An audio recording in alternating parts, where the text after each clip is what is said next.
Bismillahirrahmanirrahim. Assalamualaikum warahmatullahi wabarakatuh.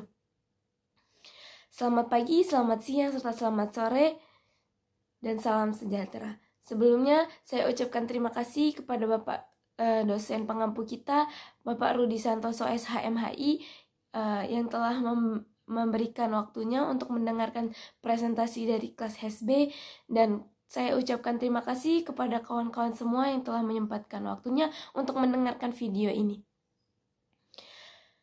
Izin memperkenalkan diri, saya Gusti Adinda Putri dari kelas perwakilan dari kelas HSB ingin mempresentasikan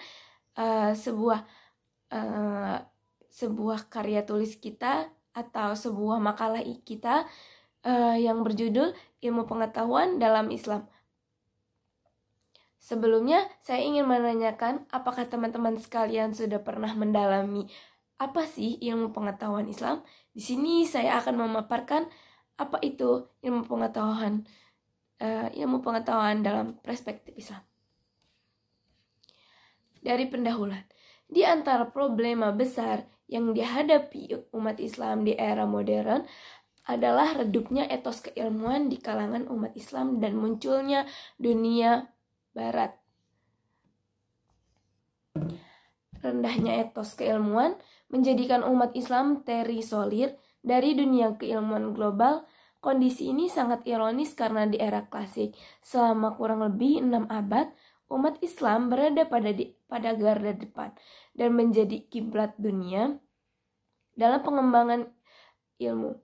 Sementara itu, problema kedua, munculnya dunia Barat sebagai penguasa ilmu pengetahuan dan teknologi, membawa persoalan serius karena pengembangan ilmu dan teknologi di Barat bercorak sekuler, materialisme, hedonisme, individualisme, konsumerisme, rusaknya tatanan keluarga, pergaulan bebas, dan penyalahgunaan obat terlarang.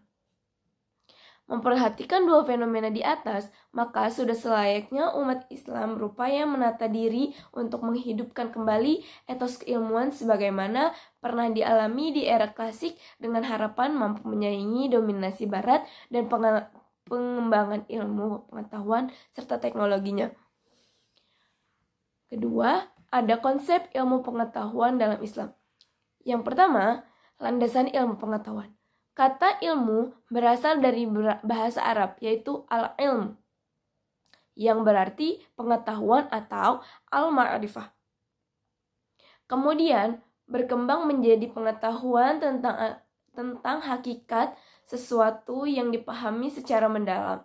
Dari asal kata ilmu ini selanjutnya diindonesiakan menjadi ilmu atau ilmu pengetahuan. Dalam perspektif Islam, ilmu merupakan pengetahuan mendalam hasil usaha yang sungguh-sungguh atau ijtihad dari para ilmuwan muslim atau al-ulama atau al-mujtahid atas persoalan-persoalan duniawi dan ukhrawi dengan bersumber kepada wahyu. Al-Quran dan hadis merupakan wahyu Allah yang berfungsi sebagai petunjuk atau hudan bagi umat Islam. Termasuk dalam hal ini adalah petunjuk tentang ilmu dan aktivitas ilmiah. Al-Quran memberikan perhatian yang sangat istimewa terhadap aktivitas ilmiah. Terbukti pada ayat pertama kali diturunkan berbunyi, "Bacalah dengan menyebut nama Tuhanmu yang telah menciptakan." Membaca dalam artinya yang luas merupakan aktivitas utama dalam kegiatan ilmiah. Di samping itu, kata ilmu yang telah menjadi bahasa Indonesia bukan sekedar berasal dari bahasa Arab, tetapi juga tercantum dalam Al-Quran. Kata ilmu disebut 105 kali dalam Al-Quran, sedangkan kata jadiannya disebut sebanyak 744 kali. Kata jadian yang dimaksud adalah alimah 35 kali, ya'lamu 215 kali, i'lam 31 kali, yu'lam 1 kali, alim 18 kali, ma'lum 13 kali, al-amin 73 kali, alamah 12 kali, yu'limu 16 kali, ulimah 3 kali, mu'allam 1 kali, dan ta'allama 2 kali. Besarnya perhatian Islam terhadap ilmu pengetahuan menarik Franz Rosenthal, seorang orientalis, dengan mengatakan sebenarnya tak ada satu konsep pun yang secara operatif berperan menentukan dalam pembentukan peradaban Islam di segala aspeknya. Hal ini tetap benar sekalipun di antara istilah-istilah yang berpengaruh dalam kehidupan keagamaan kaum muslimin seperti tauhid, al-adin, dan banyak lagi kata-kata yang secara terus-menerus dan bergairah disebut-sebut.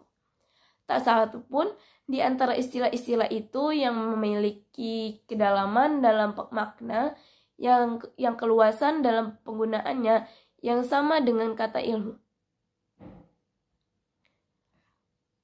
Penjelasan-penjelasan Al-Quran dan Al-Hadis di atas menunjukkan bahwa paradigma ilmu dalam Islam adalah teosentris. Karena itu, hubungan antara ilmu dan agama memperlihatkan relasi yang harmonis. Ilmu tumbuh dan berkembang berjalan seiring dengan agama. Karena itu, dalam sejarah peradaban Islam, ulama hidup rukun berdampingan dengan para ilmuwan. Bahkan banyak ditemukan para ilmuwan dalam Islam sekaligus sebagai ulama. Misalkan Ibnu Rushd di samping sebagai ahli hukum Islam, juga seorang ahli kedokteran atau penyusun kitab Al-Kulliyat Al-Tib. Apa yang terjadi dalam Islam berbeda dengan agama lain, khususnya agama Kristen di Barat, yang dalam sejarahnya memperlihatkan hubungan kelam antara ilmu dan agama. Hubungan disharmonis tersebut ditunjukkan dengan diberlakukannya hukuman berat bagi para ilmuwan yang temuan ilmiahnya berseberangan dengan fatwa gereja. Misalnya, Nicholas Copernicus mati di penjara pada tahun 1543 Masehi. Michael Servet mati dibakar tahun 1553 Masehi. Giorgio Bruno dibunuh pada tahun 1600 dan Galilei mati di penjara tahun 1642 Masehi. Oleh karena itu, hubungan agama dan ilmu di Barat tidak harmonis. Maka para ilmuwan dalam melakukan aktivitas ilmiahnya pergi jauh meninggalkan agama. Akibatnya, ilmu di Barat berkembang dengan paradigma antroposentris dan menggusur sama sekali paradigma teosentris. Dampak yang lebih serius, perkembangan ini, ilmu menjadi sekuler, terpisah dari agama yang pada akhirnya menimbulkan problema teologis yang sangat krusial. Banyak ilmuwan Barat yang merasakan tidak perlu lagi menyinggung atau melibatkan Tuhan dalam argumentasi ilmiah mereka. Bagi mereka telah berhenti menjadi apapun, termasuk menjadi pencipta dan pemelihara alam semesta. Yang ketiga, sumber sarana dan metode ilmu pengetahuan. Pembicaraan tentang sumber sarana dan metode ilmu pengetahuan dalam filsafat dikenal dengan epistemologi atau teori ilmu pengetahuan, yang di dalamnya membicarakan dua hal: apa itu pengetahuan dan bagaimana cara memperoleh pengetahuan. Yang pertama terkait dengan teori dan isi ilmu, sedangkan yang kedua berkenaan dengan metodologi. Terkait dengan pertanyaan pertama, apa itu pengetahuan? Epistemologi Islam menjawab bahwa pengetahuan ilmiah adalah sesuatu yang bersumber dari alam fisik atau non-fisik. Dengan demikian, menjadi jelas bahwa sumber pengetahuan dalam Islam adalah alam fisik yang bisa diindra dan alam metafisik yang tidak bisa diindra, seperti Tuhan, malaikat, alam kubur, dan alam akhirat. Alam fisik dalam alam Islam, alam non-fisik dan alam non-fisik sama bernilainya sebagai sumber ilmu pengetahuan dalam Islam. Hal ini sangat berbeda dengan epistemologi Barat yang hanya mengakui alam fisik sebagai sumber ilmu pengetahuan dalam Islam. Hal ini sangat berbeda dengan epistemologi Barat yang hanya mengakui alam fisik sebagai ilmu pengetahuan. Dengan demikian, sesuatu yang bersifat non-indrawi, non-fisik, dan metafisik tidak termasuk ke dalam objek yang dapat diketahui secara ilmiah. Berkenaan dalam problem epistemologi yang kedua, bagaimana ilmu pengetahuan diperoleh? Dalam epistemologi Islam, ilmu pengetahuan bisa dicapai melalui 3 elemen, yaitu indera, akal, dan hati. Ketiga elemen ini dalam praktiknya diterapkan dengan metode berbeda. Indera untuk metode observasi atau bayani, akal untuk metode logis atau demonstratif yang disebut burhani, dan hati untuk metode intuitif atau irfani. Dengan panca indera, manusia mampu menangkap objek-objek indrawi melalui observasi dengan menggunakan akal manusia, dapat menangkap objek-objek spiritual atau markulat, atau metafisika secara silogistik, yakni menarik kesimpulan tentang hal-hal yang tidak diketahui dari hal yang telah diketahui. Dengan cara inilah akal manusia melalui refleksi dan penelitian terhadap alam semesta dapat mengetahui Tuhan dan hal-hal gaib lainnya. Melalui metode intuitif atau eksperiensial, sebagaimana dikembangkan kaum sufi dan filosof iluminasionis, hati akan mampu menangkap objek-objek spiritual dan metafisika. Antara akal dan intuisi, meskipun sama-sama menangkap objek spiritual, keduanya memiliki perbedaan fundamental secara metodologis dan dalam menangkap objek-objek tersebut. Sebab sementara akal menangkapnya secara inferensial, intuisi menangkap objek-objek spiritual secara langsung, sehingga mampu melintas jantung yang terpisah lebar antara subjek dan objeknya. Jika ilmu pengetahuan dalam Islam bisa dicapai melalui 3 sumber, yaitu alat indera, akal budi, dan hati, maka dalam epistemologi barat, pengetahuan ilmiah hanya bisa diraih melalui indera dan akal.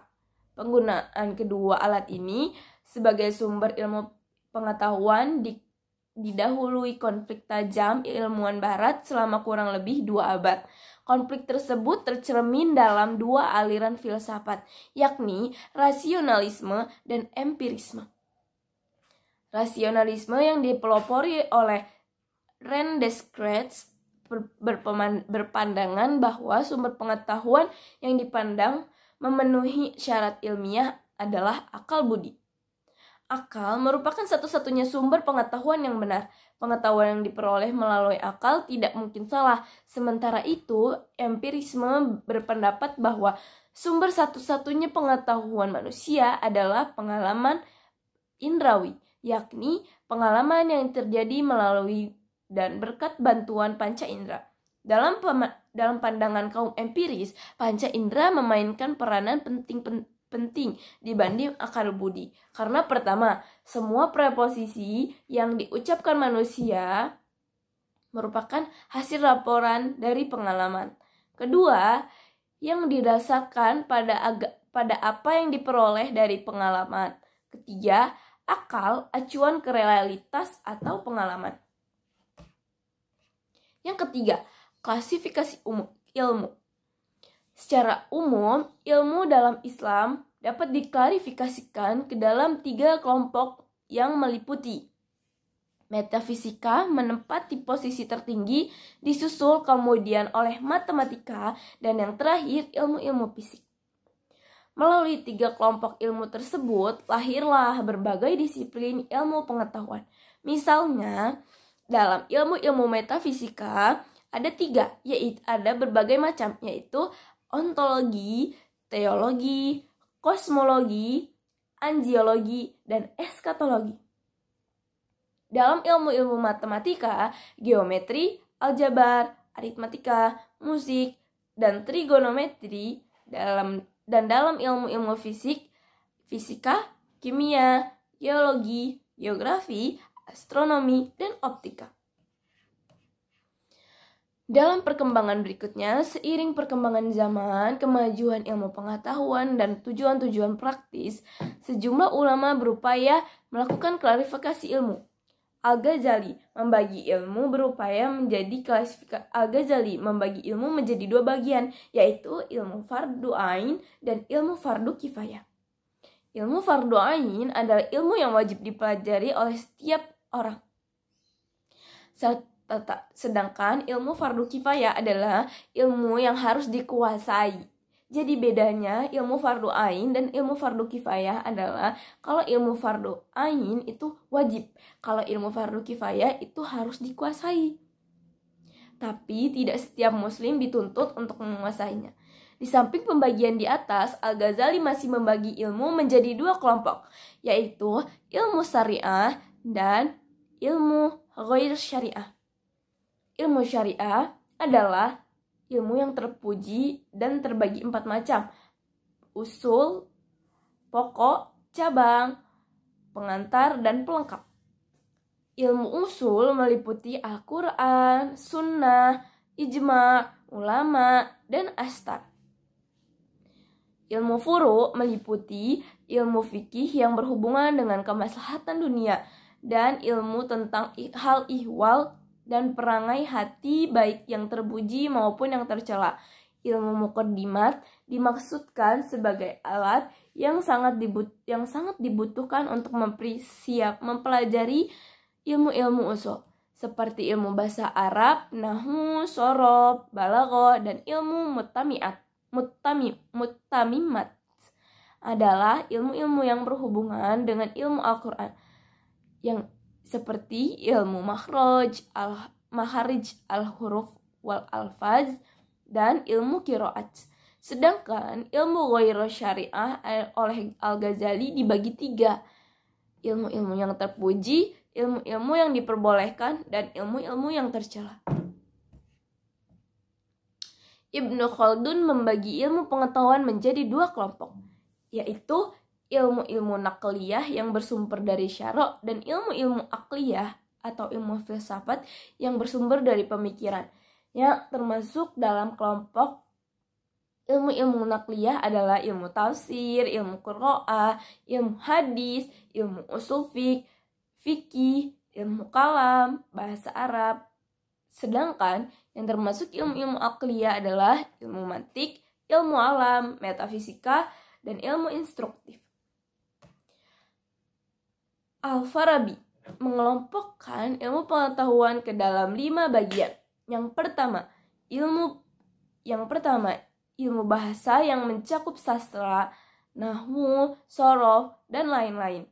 Kedua, ilmu logika yang mencakup pengertian, manfaat, silogisme, dan sejenisnya. Ketiga, ilmu propadetis yang meliputi ilmu hitung, geometri, optika, astronomi, astrologi, musik, dan lain-lain.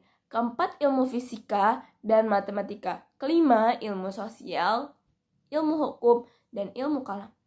Ibnu Butlan membuat klasifikasi ilmu menjadi 3 cabang besar, yaitu ilmu-ilmu keagamaan Islam, ilmu-ilmu filsafat, dan ilmu-ilmu alam. Ilmu-ilmu alam dan juga ilmu-ilmu kesusastraan. Hubungan ketiga cabang ilmu ini digambarkannya sebagai segitiga. Sisi sebelah kanan adalah ilmu-ilmu agama, sisi sebelah kiri adalah ilmu-ilmu filsafat dan ilmu alam, sedangkan sisi sebelah bawah adalah kesusastraan.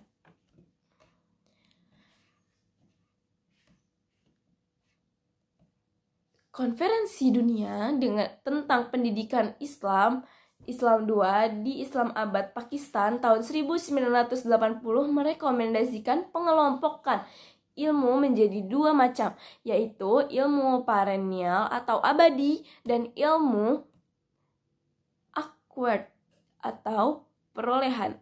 Yang termasuk dalam kelompok ilmu perennial adalah Al-Quran, tafsir, sunnah sirah, tauhid, usul fikih, bahasa Arab, Al-Quran, dan ilmu-ilmu bantu yaitu metafisika. Dalam metafisika Islam meliputi perbandingan agama dan kebudayaan. Sedangkan yang termasuk dalam ilmu acquired adalah seni dan arsitektur Islam, bahasa, serta sastra.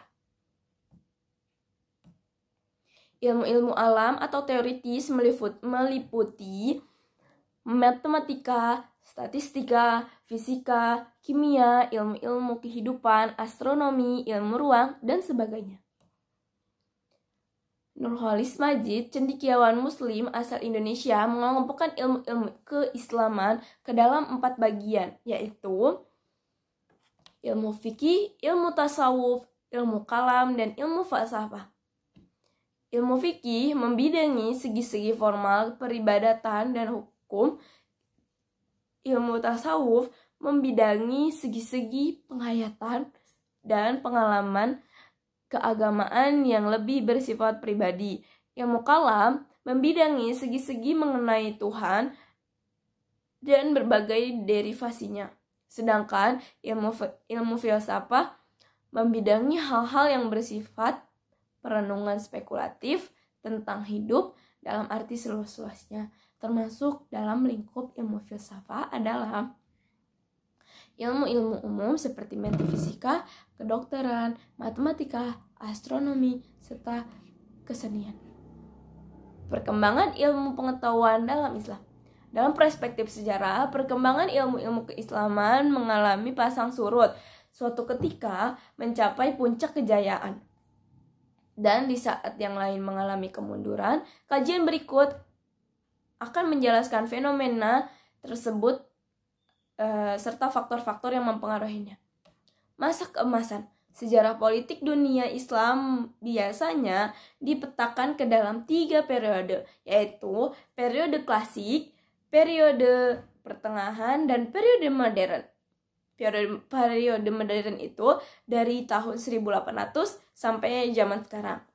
Dari ketiga periode tersebut, yang dikenal sebagai masa keemasan Islam adalah periode klasik, yang antara lain ditandai dengan etos keilmuan yang sangat tinggi, yang ditunjukkan dengan pesatnya perkembangan ilmu pengetahuan di berbagai bidang kehidupan. Akselerasi perkembangan ilmu pengetahuan di dunia sangat tampak setelah masuknya gelombang Helenial melalui gerakan penerjemahan ilmu-ilmu pengetahuan Yunani ke dalam bahasa Arab yang dipelopori oleh Khalifah Harun ar-Rasyid, dan mencapai puncaknya pada masa Khalifah Al-Ma'mun. Beliau mengirim utusan ke kerajaan Romawi di Eropa untuk membeli sejumlah manuskripts untuk kemudian diterjemahkan ke dalam bahasa Arab. Sejak itu, para ulama mulai berkenalan dan menelaah secara mendalam pemikiran-pemikiran ilmu Yunani seperti Pythagoras, Aristoteles, Aristarchus, Plato, Euclid, Claudius, dan Ptolemaios. Tidak lama kemudian muncullah di kalangan umat Islam pada filosof dan ilmuwan yang ahli dalam berbagai disiplin ilmu pengetahuan. Sekedar menyebut contoh dalam bidang kedokteran, Ar-Razi, Ibnu Sina, Ibnu Zur, Ibnu Rushd, dan Al-Zahrawi. Dalam bidang filsafat muncul Al-Kindi, Al-Farabi, Al-Ghazali, dan Ibnu Rushd.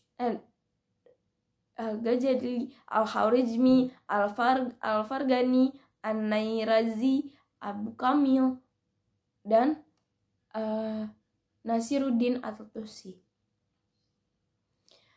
Perkembangan dalam hukum Islam ditandai dengan lahirnya imam mazhab, yaitu Abu Hanifah, Anas ibnu Malik, Muhammad bin Idris, dan Ahmad ibnu Hambal. Dalam bidang hadis muncul sejumlah ulama hadis terkemuka seperti Bukhairah, Ibnu Majah, Abu Dawud, dan Al-Nasai. Pesatnya perkembangan ilmu pengetahuan di era klasik setidaknya disebabkan oleh beberapa faktor, yaitu pertama, etos keilmuan umat Islam yang sangat tinggi. Etos ini ditopang ajaran Islam yang memberikan perhatian istimewa terhadap ilmuwan dan aktivitas ilmiah. Kedua, Islam merupakan agama rasional yang memberikan porsi besar terhadap akal.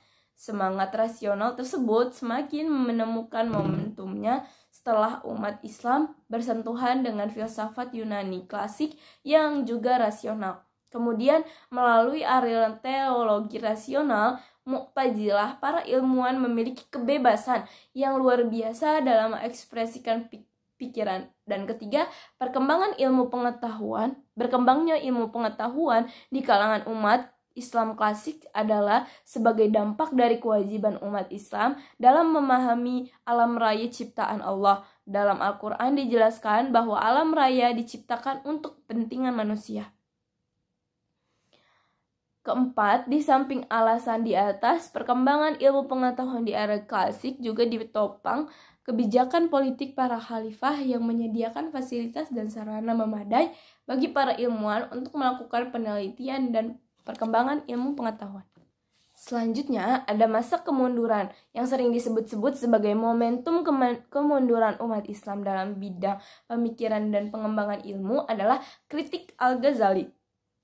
Melalui tahafut al-falasifahnya terhadap para filosof yang dinilainya telah menyimpang jauh dari ajaran Islam. Karena setelah itu, menurut Nurholis Majid, walaupun masih muncul beberapa pemikir Muslim seperti Ibnu Rushd, Ibnu Taimiyah, Ibnu Khaldun, Mullah Sadr, Ahmad Shirindi, pada umumnya para ahli menyatakan bahwa dunia pemikiran Islam setelah Al-Ghazali tidak lagi semarak dan gegap gempita seperti sebelumnya.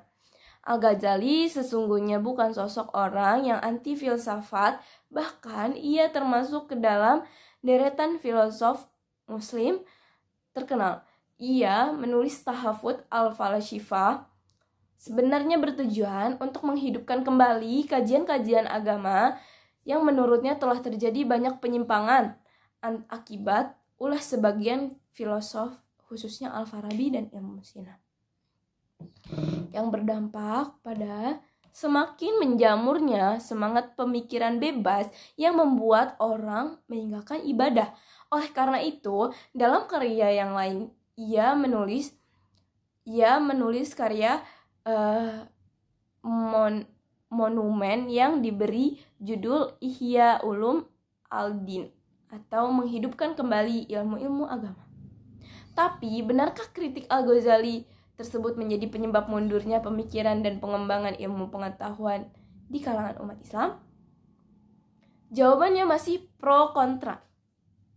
Menurut Nurholis Majid, yang menjadi penyebab kemunduran umat Islam adalah pertama, penyelesaian oleh Al-Ghazali mengenai problema di atas, meskipun ternyata tidak sempurna, namun komprehensif dan sangat memuaskan. Kedua, ilmu kalam Asy'ari dengan konsep al-kasab yang cenderung lebih dekat kepada paham Jabariyah yang dianut dan didukung oleh Al-Ghazali juga sangat memuaskan dan telah berhasil menimbulkan ekuilibrium sosial yang tiada taranya. Ketiga, keruntuhan Baghdad oleh bangsa Mongol akibat traumatis dan membuat umat Islam tidak lagi sanggup bangkit. Konon sampai sekarang keempat berpindahnya sentra-sentra kegiatan ilmiah dari dunia Islam ke Eropa, di mana kegiatan itu mendapatkan momentumnya yang baru dan melahirkan kebangkitan kembali. Sedangkan Harun Nasution memperkirakan penyebab mundurnya tradisi ilmiah dalam Islam adalah pertama, adanya dominasi tasawuf dalam kehidupan umat Islam yang cenderung mengutamakan daya rasa yang berpusat di kalbu dan meremehkan daya nalar yang terdapat dalam akal. Surutnya, gerakan pemikiran dan perkembangan ilmu pengetahuan dalam Islam dapat terlihat dari sejumlah kondisi berikut. Pertama, etos keilmuan menjadi redup, pintu ijtihad menjadi tertutup. Sebaliknya, gerakan taklid mulai menjamur akibat perkembangan ilmu menjadi stagnan. Karya ulama klasik dipandang sebagai sesuatu yang final dan tidak boleh disentuh, kecuali sekedar dibaca, dipahami, dan dipraktikkan. Kedua, ilmu agama Islam dimaknai secara sempit dan dan terbatas. Muncul pemilahan ilmu agama dan ilmu umum, sesuatu yang tidak pernah terjadi di era klasik. Ilmu agama dibatasi hanya pada ilmu-ilmu ukhrawi seperti ilmu kalam, fikih, tafsir, hadis, dan tasawuf. Sedangkan ilmu-ilmu duniawi seperti kedokteran, pertanian kimia, fisika disebut ilmu umum. Umat Islam lebih tertarik mempelajari ilmu agama ketimbang ilmu umum karena ilmu yang disebut terakhir dipandang sebagai ilmu sekuler. Padahal untuk mengarungi hidup di dunia dibutuhkan penguasaan ilmu-ilmu dunia. Kasus dikotomi ilmu secara lebih jelas dapat dilihat pada kasus di Indonesia, negara dengan penduduk muslim terbesar di dunia. Dalam tataran praktis, penyelenggaraan pendidikan di Indonesia sangat dikotomis, seperti penggunaan istilah pendidikan umum, pendidikan agama, sekolah madrasah, departemen agama-agama, departemen pendidikan agama berada di bawah naungan departemen agama, dan pendidikan umum di bawah naungan departemen pendidikan. Dikotomi juga terlihat pada pembidangan ilmu-ilmu keislaman yang dibuat di departemen agama. Berdasarkan keputusan Menteri Agama nomor 110/1982 tanggal 14 Desember yang selanjutnya menjadi pedoman dalam penyelenggaraan pendidikan di PTAI. Dalam keputusan tersebut, ilmu dalam Islam dibagi menjadi 8 kelompok, yaitu Al-Quran, Al-Hadis, pemikiran dalam Islam, kelompok fikih dan peranata sosial, kelompok sejarah dan kebudayaan Islam, serta kelompok bahasa dan sastra dunia Islam lainnya, kelompok pendidikan Islam, kelompok dakwah Islam, dan kelompok perkembangan pemikiran modern di dunia Islam. Upaya mengejar ketertinggalan adalah sangat wajar apabila sejumlah ilmuwan muslim gelisah melihat fenomena merosotnya etos keilmuan umat Islam dan dominasi Barat dalam perkembangan ilmu dan teknologinya. Kegelisahan tersebut diwujudkan dengan kampanye, antara lain melalui upaya mempertemukan kembali ilmu dan agama yang dikenal dengan konsep Islamisasi sains. Konsep yang muncul di awal tahun 80-an ini dipandang penting, setidaknya oleh penggagasnya, sebagai momentum untuk menumbuhkan etos keilmuan umat Islam. Maka gagasan sejumlah intelektual muslim untuk mempertemukan kembali ilmu dan agama menjadi sangat penting karena pertama, untuk merespon dampak negatif perkembangan ilmu dan teknologi dalam kehidupan umat Islam khususnya dan kehidupan masyarakat dunia pada umumnya. Tidak bisa disangkal bahwa di samping membawa dampak positif, ilmu dan teknologi Barat juga memiliki dampak negatif seperti berkembangnya paham materialisme, nihilisme, hedonisme, individualisme, konsumerisme, rusaknya tatanan keluarga, pergaulan bebas, penyalahgunaan obat, dan semakin jauhnya dari etika, moral, dan agama. Kedua, ilmu pengetahuan Barat berangkat dari asumsi bahwa objek ilmu hanya terfokus pada objek-objek fisik yang bisa diindra. Asumsi ini yang awalnya mungkin merupakan pembagian coupling kepada akal agama ke arah sekularisme, lambat laun ternyata telah menjadi pembahasan atas realita itu sendiri. Pembahasan lingkup itu hanya kepada objek indrawi dalam realitanya telah mendorong ilmuwan barat untuk memandang hanya duniawi indrawi sebagai satu-satunya realita.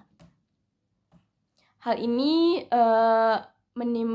tercermin pada menguatnya paham konsep yang muncul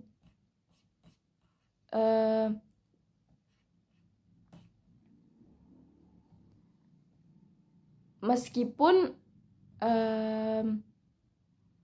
hal ini tercermin pada menguatnya paham materialisme, sekularisme, dan positivisme, yaitu paham filosofis yang biasanya berakhir dengan penolakan tersebut terhadap realita metafisik.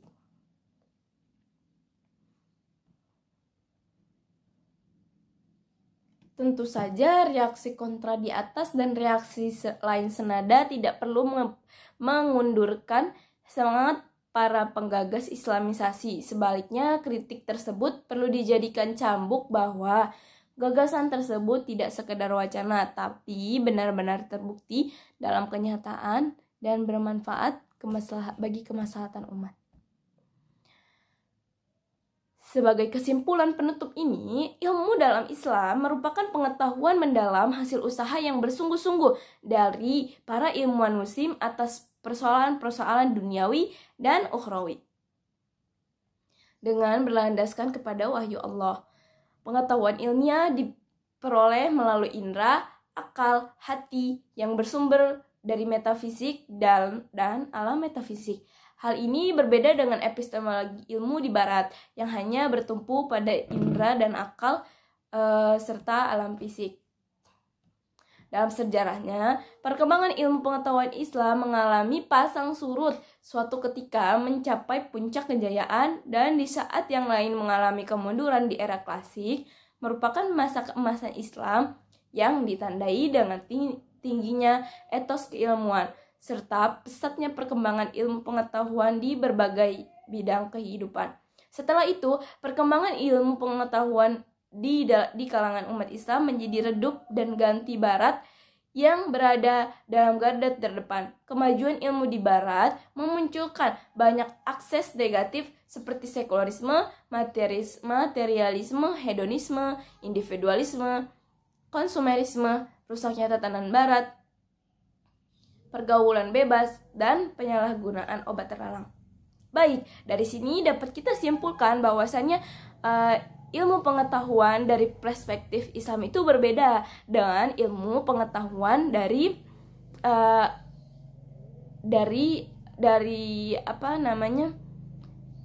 kemajuan ilmu di barat. Jadi dapat kita simpulkan bahwa pembagiannya pun dan pengertiannya pun beda. Dari perspektif Islam ini lebih banyak ulama-ulama yang mendalaminya dibandingkan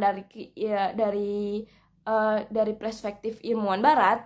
Mereka lebih mengacu kepada akses-akses yang negatif seperti sekular, materialis, hedonis. Baik teman-teman, apakah dari makalah tersebut masih ada yang belum dipahami? Dari pemaparan makalah ini cukup sampai sini yang bisa saya sampaikan dan saya paparkan apa yang telah kita teliti, dan terima kasih kepada kerjasamanya untuk teman-teman sekalian dan terutama kepada Bapak dosen pengampu yaitu Bapak Rudi Santoso SHMHI yang telah mempersilahkan kita untuk meneliti apa itu ilmu pengetahuan dari perspektif Islam. Baik, sebelumnya terima kasih dan kurang lebihnya mohon dimaafkan karena suatu kesempurnaan hanyalah datang dari Tuhan Yang Maha Esa. Baik, sekian presentasi yang dapat saya sampaikan. Kurang lebihnya mohon dimaafkan. saya Gusti Adinda Putri mewakili teman-teman saya dari kelas HSB ingin mengucapkan hanya ini yang bisa kami paparkan dan hanya inilah yang dapat saya presentasikan. Baik, terima kasih atas waktunya untuk mendengarkan video ini, and see you again next time. Bye bye. Wassalamualaikum warahmatullahi wabarakatuh.